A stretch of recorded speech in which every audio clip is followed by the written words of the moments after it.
Hello, I'm Margaret Crockett. I'm ICA's training officer, and I'm here with Nancy McGovern, an international expert on digital archives and digital preservation. We've just finished creating an online course about managing digital archives, and we want to tell you all about it. It's very exciting. For Nancy, it's the manifestation of her specialized knowledge and experience, structured in a way that leads learners through the standards and practices needed to manage archives in digital formats. ICA is incredibly lucky to be able to benefit in this way from her expertise. I've really enjoyed this collaboration with Nancy. I've learned a great deal myself whilst I've been doing it. Nancy, do you want to say a bit about why people should take this course?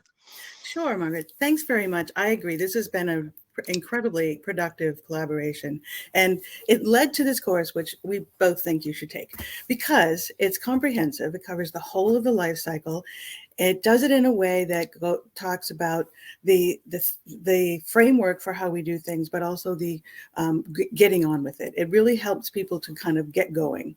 It's grounded in good practice, so the standards, but also how people embrace the standards, examples of how they actually reflect that they're doing the standards.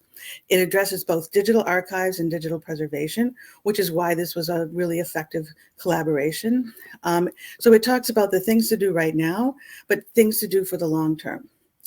It covers infrastructure for both. And part of what right now is a big challenge is building the infrastructure to keep doing digital archive programming. It's focused on managing and building a program. So what pieces do you have to put in place? Not only the technological, but the organizational. We tried to make it really approachable with the use of lots of examples so you can see yourself in what's happening, what we're telling you about. And it leads to an action plan that you can take away to do, either to develop your own skills or to develop a program where you are.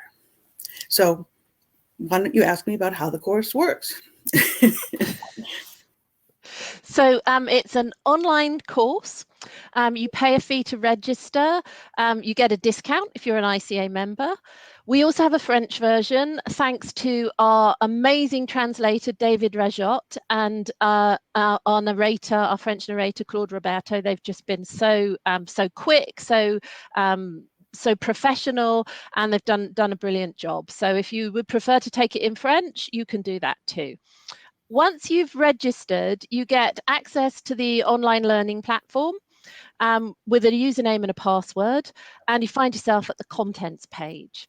There are 9 sections to work through. The first and last are like orientation and wrap up.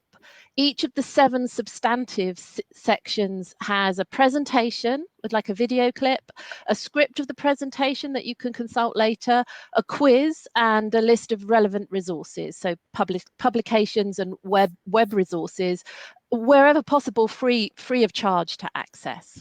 Some sections have background text which have been specially written for the course. Most have voluntary exercises which you can build into a portfolio of work that you can use both as a record of your learning journey, but also as the basis of ongoing work on your own digital archives program. We've got some demonstration videos about downloading software, so the kind of technological aspects. And these are thanks to Pauline Soum-Paris, who created them, and she's given you some checklists as well to use with them.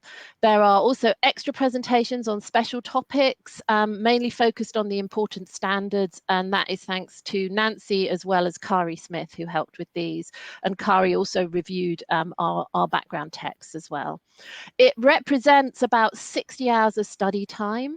At the end of it, learners get a certificate of completion if they score 60% or more on the 7 quizzes. Nancy, can you walk them through the sections now, the 7 sections? Absolutely. So after the introduction gets you started, we get right into the first part of the life cycle, collecting. What digital content do you take into your digital archives? Followed by ingest, which is how do you take it in? How do you make sure that it's ready to be preserved? Moving on to preservation, which gets into the holistic approach for long-term preservation. Infrastructure, what things needs to be in place to do both preservation and archives, as I mentioned, and then access is both access now, but also for the long term. We wrap up with stewardship, which is a holistic approach to doing all the things that we just told you about. So we've really tried to focus on the things that are approachable for people who have fewer resources to apply to managing digital archives, and to make sure that we identify ways of doing incremental change. There's no sort of leaping ahead. There's sort of like step by step, so that you can see what you need to do, and there's examples of how you would go ahead and do that. So we hope that it becomes something that can really make a change for how people understand how to manage their archives. So the course is being launched on the 4th of November, which is World Digital Preservation Day. It celebrates 24/7. And you can find the details through the information that's been running across the bottom of the screen while we've been talking. Thank you very much for watching. We hope you sign up. Hope you enjoyed the course.